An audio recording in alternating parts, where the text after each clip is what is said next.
ଆପଣ ପ୍ରକୃତରେ ସୁସ୍ଥ ଅଛନ୍ତି କି ନାହିଁ ନିଜେ ଘରେ ପରୀକ୍ଷା କରି ଜାଣିପାରିବେ। ଏଥିପାଇଁ ଆପଣଙ୍କୁ କୌଣସି ଲ୍ୟାବୋରେଟୋରୀ ଯିବାକୁ ପଡିବନି କିମ୍ବା କୌଣସି ଖର୍ଚ୍ଚ କରିବାକୁ ପଡିବ ନାହିଁ। ଯେମିତିକି ପ୍ରଥମେ ଆପଣଙ୍କ ସ୍କିନ୍କୁ ଅର୍ଥାତ୍ ଆପଣଙ୍କ ଚମଡ଼ାକୁ ଆପଣ ଚିମୁଟି ଛାଡ଼ି ଦିଅନ୍ତୁ। ଯଦି 2 ସେକେଣ୍ଡ ପରେ ଏହା ସିଧା ହେଉଛି ତେବେ ଜାଣନ୍ତୁ ଆପଣଙ୍କର ଶରୀରରେ ଜଳୀୟ ଅଂଶ କମ୍ ଅଛି। ଠିକ୍ ସେମିତି ତଳେ ବସି ଯାଆନ୍ତୁ, ବିନା ହାତ ସହାୟତାରେ ଉଠିବାକୁ ଚେଷ୍ଟା କରନ୍ତୁ। ଯଦି ଆପଣ ବିନା ହାତର ସହାୟତାରେ ଉଠି ପାରୁଛନ୍ତି ତେବେ ଆପଣଙ୍କର ଗୋଡର ମସଲ ଏବଂ ଆଣ୍ଠୁ ଗଣ୍ଠି ସୁସ୍ଥ ଅଛି। ଏବଂ ତୃତୀୟ ପରୀକ୍ଷାଟି ହେଉଛି ଆପଣ ଲମ୍ବା ନିଶ୍ୱାସ ନିଅନ୍ତୁ।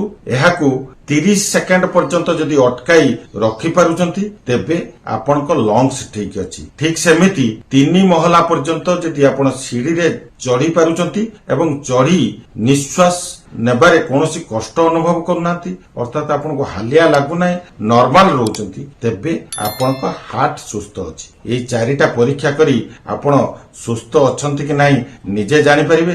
ଏଥିସହିତ ଏହା ଆପଣଙ୍କ ପରିବାର ବନ୍ଧୁବର୍ଗରେ ସେୟାର କରନ୍ତୁ ଏବଂ ପଚାରନ୍ତୁ ଏହି 4ଟି ପରୀକ୍ଷାରେ ସେମାନେ ପାସ୍ କରୁଛନ୍ତି କି। ଯଦି ଏହି 4ଟି ପରୀକ୍ଷାରେ ସେମାନେ ପାସ୍ କରୁଛନ୍ତି ତେବେ ସେମାନେ ନିଶ୍ଚିତ ଭାବରେ ଶାରୀରିକ ଭାବରେ ସୁସ୍ଥ ଅଛନ୍ତି।